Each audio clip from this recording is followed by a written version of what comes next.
let's first learn about the escape analysis. Any one of you know what is escape analysis? Escape analysis is one of, again, very interesting optimization. What generally we do is that we try to find out the dynamic escape of a pointer. Okay, so dynamic escape of the pointer means that is a object reference. If the object reference, is it accessible from some other thread or not? Okay, if it is not, then it's a good news for you because you can do multiple things with that. Okay, so what all the things we can do if the object reference is not visible to any other thread? Okay, so you can do, first of all, stack allocation. I have keep telling this again and again that the concept which we have learned is that object always going to the heap, right? But if someone will ask you that object always going to the heap, you should kind of say yes and no. From the Java basic knowledge, yes, object always go to the heap, but that is not always the case. So what happens that if there is no thread which is looking for the reference of that object, what I can do is that I can allocate the object also into the stack. Okay, and stack allocation is much lighter operation than a heap allocation. Multiple regions. Okay, size is the region, and the second thing is that stack allocation don't go for the garbage collection, right? It's a very fast operation than allocating some object into the heap. The second thing is that you can remove the synchronization, because since I know the object scope and it is into the no escape optimization, means it is no escape means any other thread cannot look into this object. And the third is thing, I can do a scalar replacement also for the object. So what I can do is that I can take the value, or I can take the data type, and I can directly put into the register. Okay, I really don't have to stay it in the memory, because why we hold some data into the memory? Because we know that there can be a multiple threads which can work onto that data. So if I am kind of very much clear that only one thread can look into this and no other thread can look into this, and it is belongs to no escape optimization, I can just do a scalar replacement, right? Multiple optimizations can be done. I have just listed you 3, 4. In fact, 3 only.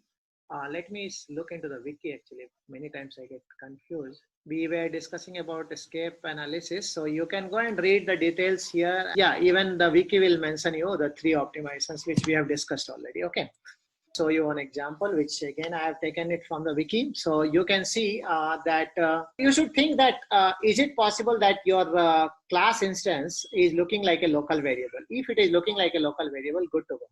So see here what you are doing, you are calling from the main example method, and in the example there is a foo and the bar, and the bar itself is creating a foo and doing a lot of things. But in this case, what will happen, that compiler can understand that bar object itself does not escape the invocation of example, which implies that a reference to foo cannot escape either, right?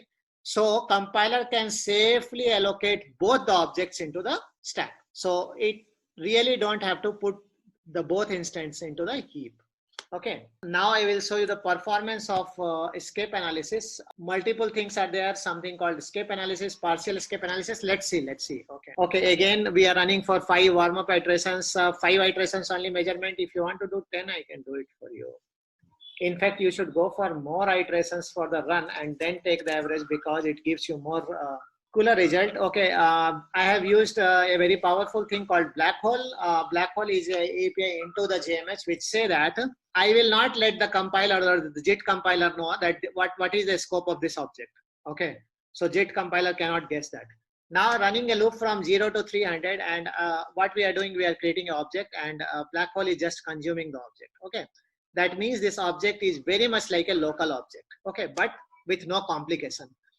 Now in the second case, what it is doing, it has done again the twist just like the first compiler. So we have created a flag, and we are doing the same thing in both the flags. So what will happen, that it can be either if or else, right? And then we are consuming it. The one is like the dead, and one is under the consumption.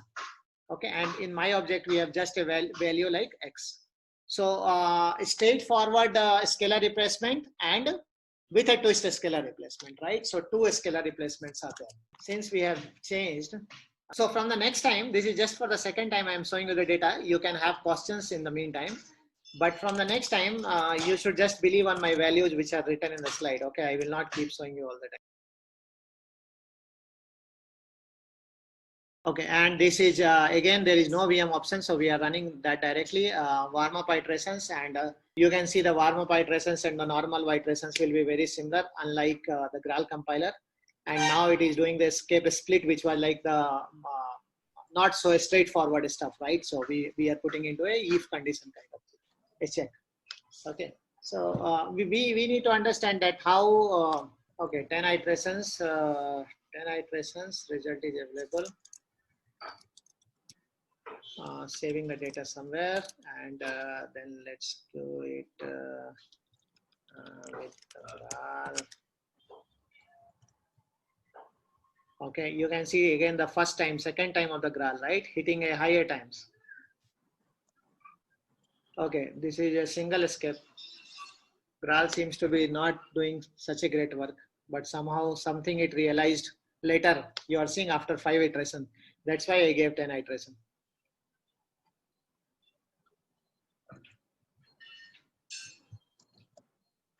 Look at the warm-up time of the first, right? Okay. So here is the data with the Graal compiler. Does it ran with the Graal compiler? Yes, it ran with the Graal compiler, no doubt about it. So that all the details we need to keep checking. So now this is interesting result. Okay.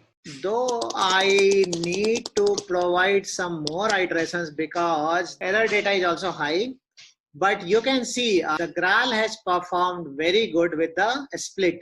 Actually, almost I think 2000, 1200, some 35% of improvements.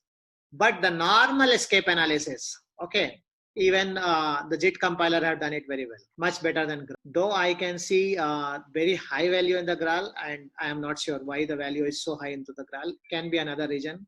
So in general, if I have to do benchmarking, I will go for the like iteration 100 or 200.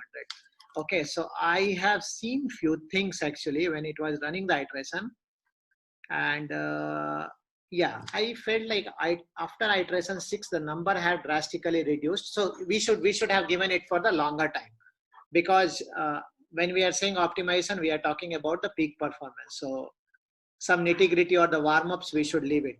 Okay, so that's the game. So basically what I can see the conclusion is that the split, like where the escape is actually a bit of confusion, okay, or it's kind of a partial escape, the Graal compiler is running much better than the C2 compiler. Where it is a normal escape, C2 compiler is running better than the Graal compiler. If any questions, please directly ask. I will not keep watching the chat window. And if no questions, we will move forward. So this is again the second optimization, which I have explained you, taken from almost the same source, right? And this is from the wiki information, and I have shown you the optimization, that what is the optimization we have done. Okay, so yeah, see, this is when I ran early morning light around 6 o'clock. So the direct escape analysis, Graal and non-Graal was not that much different. Still, the normal C1, C2 was doing a better performance than Graal. And but the partial escape analysis, like the complicated one, actually the Graal is doing much better job than the C1, C2. Okay, that result is quite consistent. Yeah. So that's kind of a conclusion. Okay, this is all like kind of a R&D talks what we are doing. So don't conclude anything. I mean, run your application and see. Okay, this we have discussed many times, but again I will explain you that what is actually monomorphic and megamorphic calls. What happened that we all know that Java do polymorphic calls, where Java by default say that any method can be overridden, right? So that means that any method, actually the resolution need to happen at the runtime. This is a very costly operation. Doing anything on the runtime is a costly operation, right? So that's why my father always used to say, when you are going to bank, actually fill all the details in home only and go, because you will not get the pen, and then you will not get the slips, and also doing any operation at the runtime is actually costly. Okay, so what JIT can do is that JIT can convert polymorphic calls into the monomorphic calls. It will be keep watching, and it will see that if your method has not been overridden anywhere, it will cancel the runtime detection for that. Okay, so it will directly go and take the details, and it can inline into the method or the method calling. So all the polymorphic calls, but actually there is no polymorphism. It has been only declared once. Okay, and we have not overridden that method anywhere. We will convert into monomorphic call. But now the complication is that what will happen to the bimorphic calls means I have only overridden the method 2 times. Or what will happen to the megamorphic calls means I know that I have only overridden the call 3 times. Okay, or say 4 times, or how much details you can go. Only 10 times. So let's see that how the JIT compiler behaves on monomorphic and bimorphic calls. Actually, JIT compiler can optimize monomorphic calls. It can optimize bimorphic calls also. Means it can make the polymorphic call monomorphic and it can inline the call. But JIT cannot do a great performance on the megamorphic calls. Okay, so I have given you the details, but I will show you. This is a very beautiful code written by this guy, and I will explain you how this guy is dealing with the calls. So we called inline and see. So such a beautiful code written. So he has created 3 instances in the A, and he just created a method called M. Okay. And we have actually override the method M everywhere in C1, C2, and C3, and into the abstract class also. Now all are good. Now see, with this param actually he will play the game. Okay, so first is monomorphic call. So monomorphic call, what he is doing, that if call is not megamorphic, always return C1. Means there is no other override. Only the C1 is extending the value of M, right? So it definitely became a monomorphic call. Now what he is saying that if it is a megamorphic call, then what you do, the second class instance which you are creating, make it C2, and the third class instance you are creating, make it C3, and jump by 3. So what will happen? You are continuously creating C1, C2, C3, C1, C2, C3, C1, C2, C3, right? And you know that your overridden method is in C1, C2, C3 everywhere. And now keep calling the methods all the time. Okay, so what happened? We make a call not bimorphic, it's a megamorphic because it is 3 times. So we have went beyond the limit of the JIT compiler.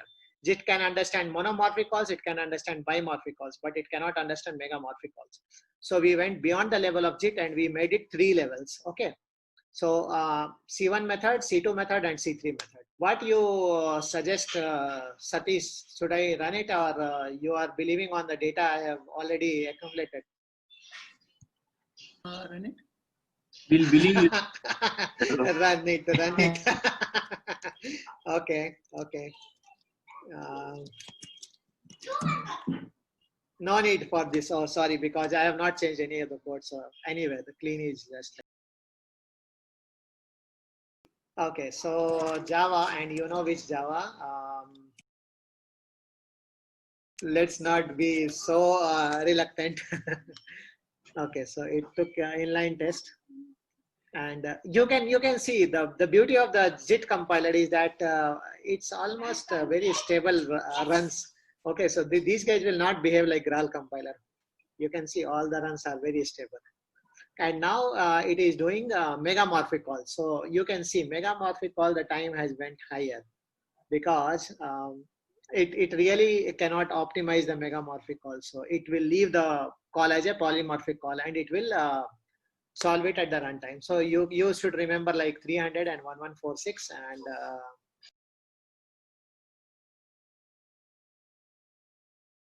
now this is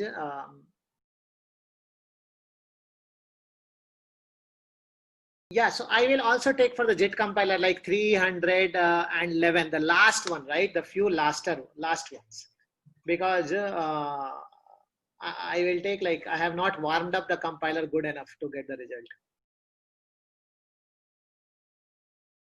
result. Let's not consider this as a 700 because you are seeing the issue, right? It is taking a lot of warm up time, and then till even the 5 iterations. I don't know why the heck it settled down on 5 iteration. After the 5 iteration, it is getting good warm up. So let's consider this as a std out value. Okay, maybe I need to increase the warm up to 10, then your values will come more better. And for the second also, let's consider like 700 and 600 kind of stuff. So this is like 300, which is a little bit slower than the C1, C2, which was like 280 or something. And this guy like 700, and for the C1 and C2, I think that that number was high, right? It was like 114. Basically, I can tell you that megamorphic calls JIT compiler handles much better way. Okay. Weber, can you explain the how is it megamorphic in that code? Okay, I can explain you how it is megamorphic in this code.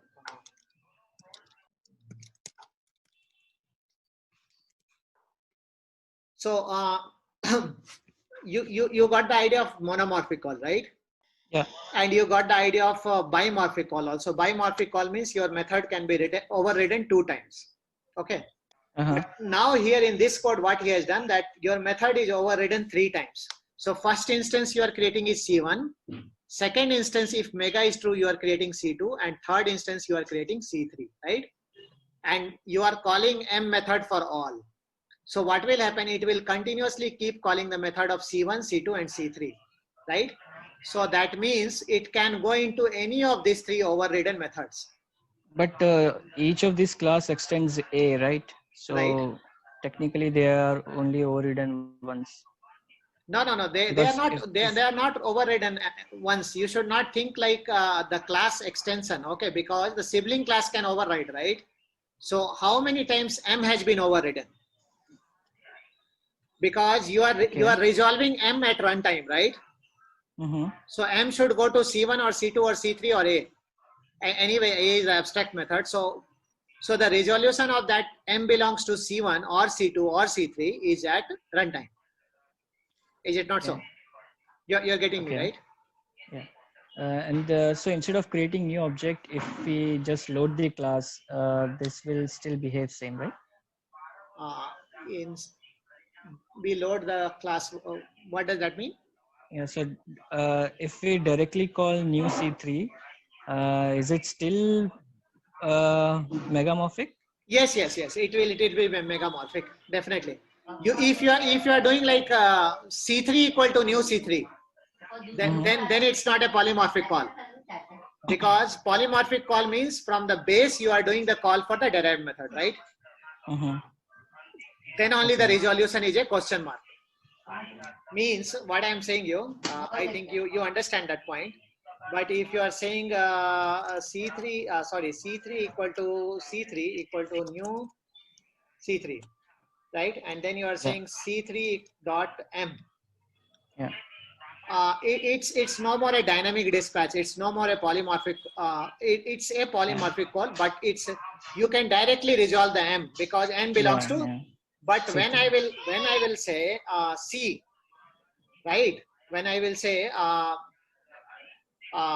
say this, let me write C so that you will not get confused. And then when I will do this, now what happens that this is a runtime dispatch. At runtime, you decide that which override method need to get called. Right? Okay. Yeah, that's it. Okay, got it. Yeah, thanks. Thank you. See, a lot of people even said that the megamorphic. Sorry. The line that you mentioned just now, right? So you advise that if I'm going to have a concrete class, it's always better to give the concrete class as a type. Is that what you're saying? From the performance. That you cannot do. If that is the case, you should not override the classes. Exactly. You should not override the methods. Yes. So what I have just given an example to explain, but if you are overriding a method, that means that you don't know the concrete class, right? Yes. Right. So anyway, Java 15 is coming with something called seed classes that we will discuss tomorrow, and I will show you the example of that.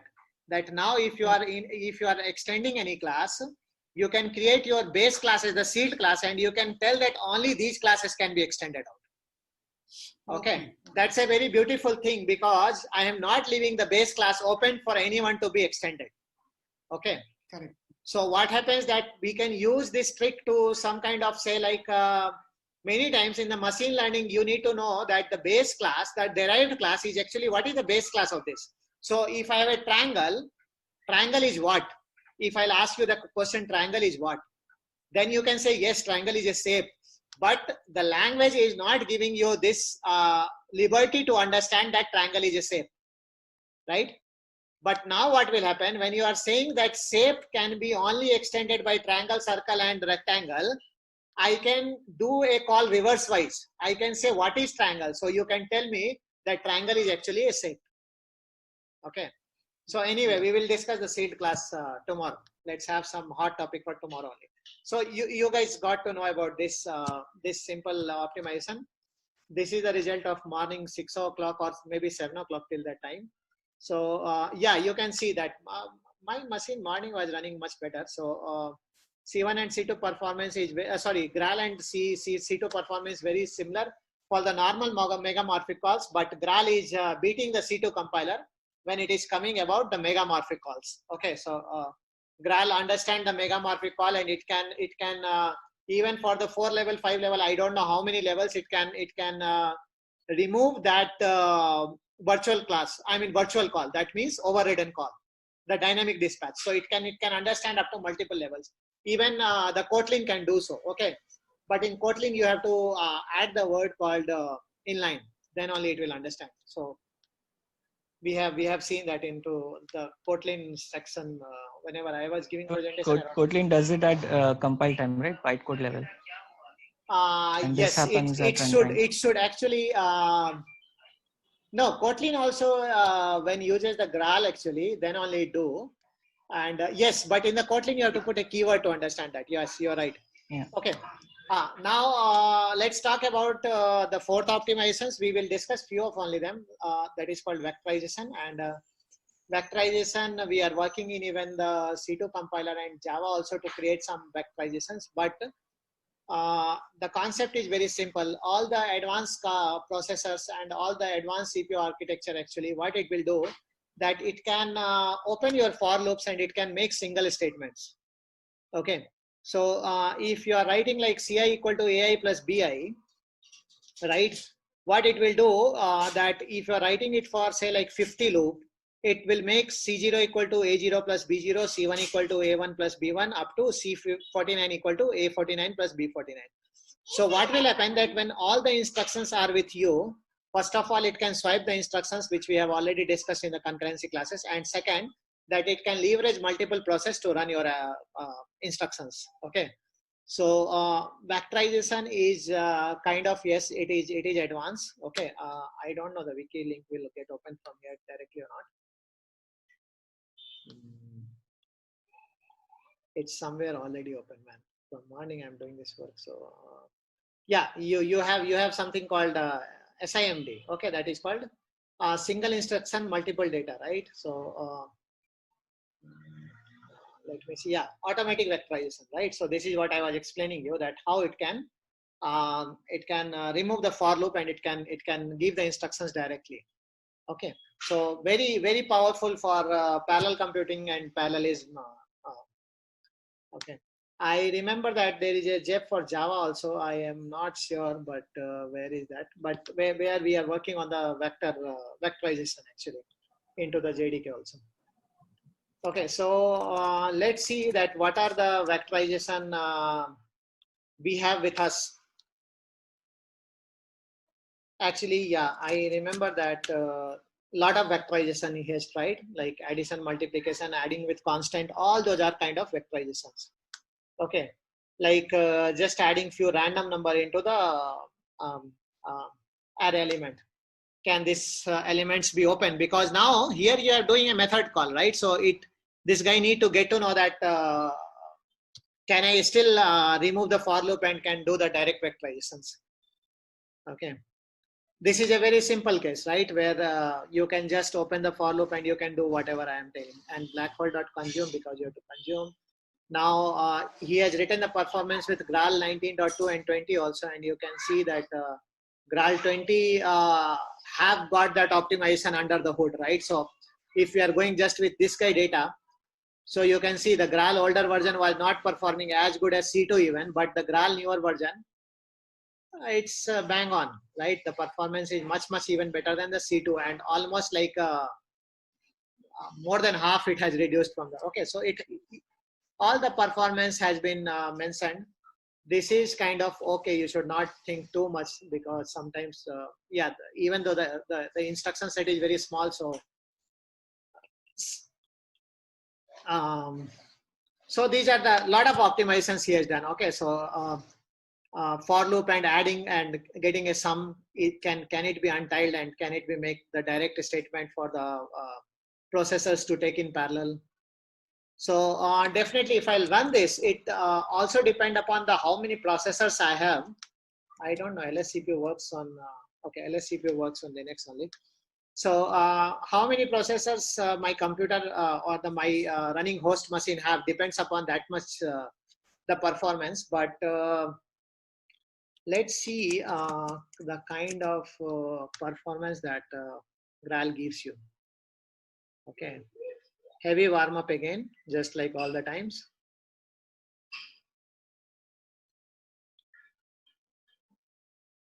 Okay, so since what I will do, Souvik, that we are already closing our time. Okay, we are already crossing the time. Again, you can see the later iterations are giving a much better result.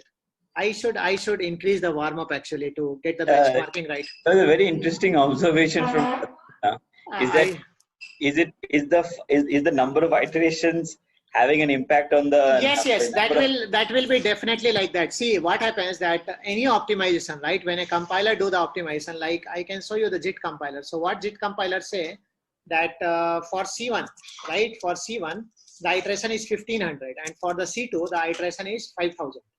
Okay, so after the 1500 times, you are either going iterative in a for loop, or you are calling a method again. Then only I am going to put the optimization condition. Okay, so this kind of values are hard coded into your JVM flags. You can change that. Definitely, you can change that. So what will happen that you will suddenly see a down in the value just after the 5000 iterations.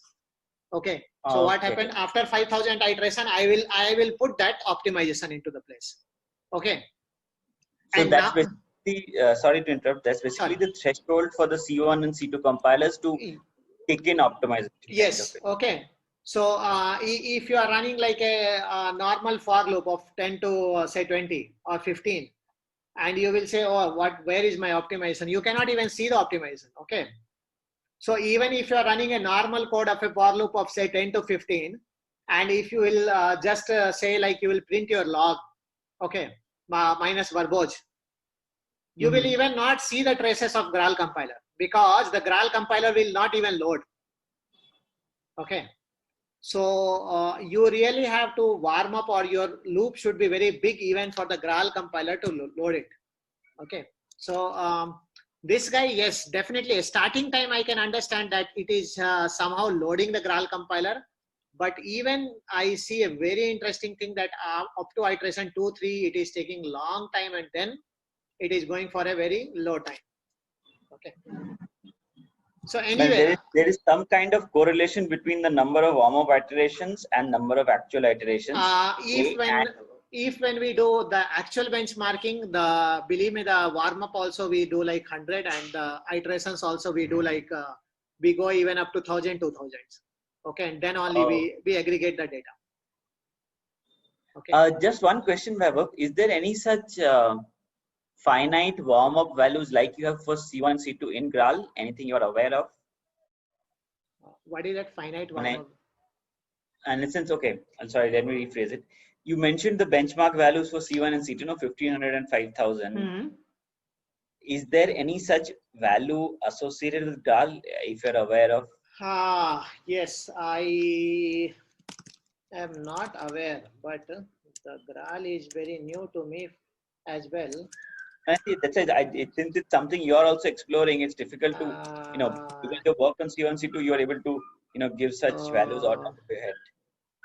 Okay. You have the values here. Just give me 1 second. You can see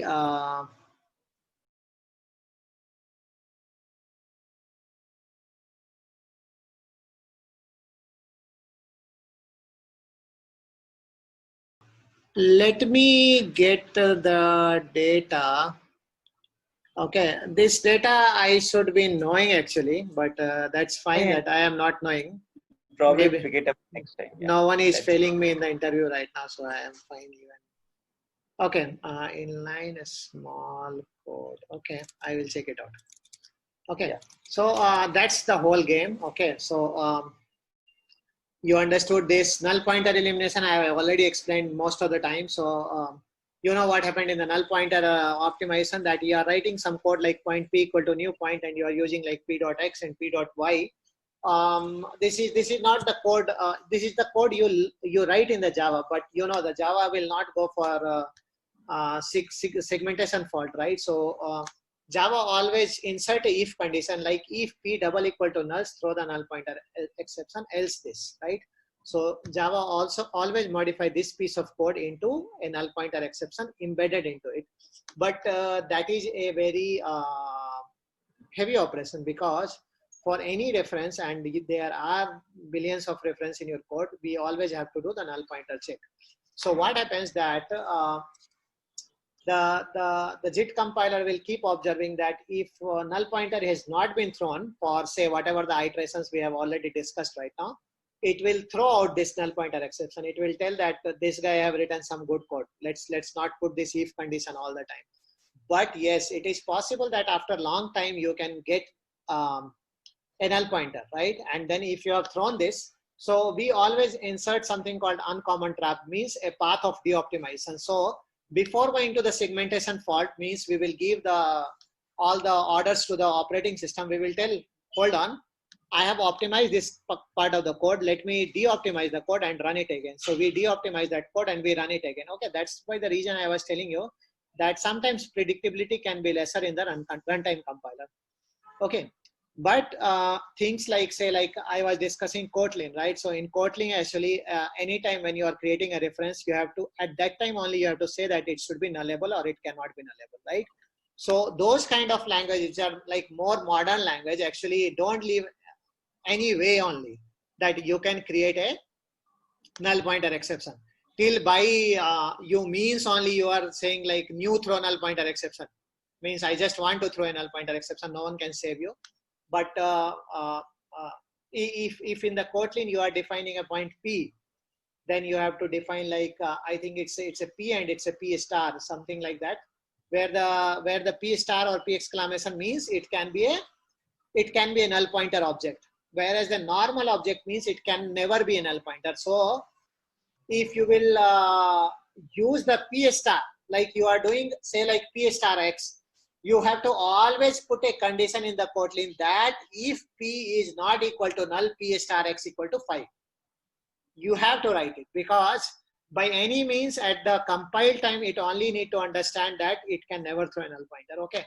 And I think that facility is most of the languages, and even the IDs like Eclipse and all provide you plugins where you can put the annotation not null and all. But Java have some backward compatibility. Okay. So Java goes like this. So null pointer elimination optimization, we have seen that, okay, this is again, I have taken from this, the last two graph, right? The explicit null check means you are already doing the null check anyway, that will perform very good. The implicit null check, right? Suddenly null pointer can come. And remember that if a null pointer will come, you have to go for the path of de-optimization. That's like a very heavy path for you. Again, you have to de-optimize. Again, you have to wait for the 1500 or 5000 iteration to run to optimize that, right? So the Graal performance, the blue is actually the C1, C2 performance, and the Graal performance is almost on the same lines, right? So both can understand that the null optimization can be done or not done. Yeah. So this is a very small list of optimization which I have shown you, and if you really want to know that what are the other things of the Graal, I thought I will definitely. So you can see this guy benchmarking report for C1, C2 with the Graal. Benchmarking report is old. I am 100% sure that Graal has improved. So you must have heard all the cozy things from me, but if you will see, so you can see he has done all the vectorization and all, everything, where it went. Okay, vectorization, multiple vectorizations. Okay, so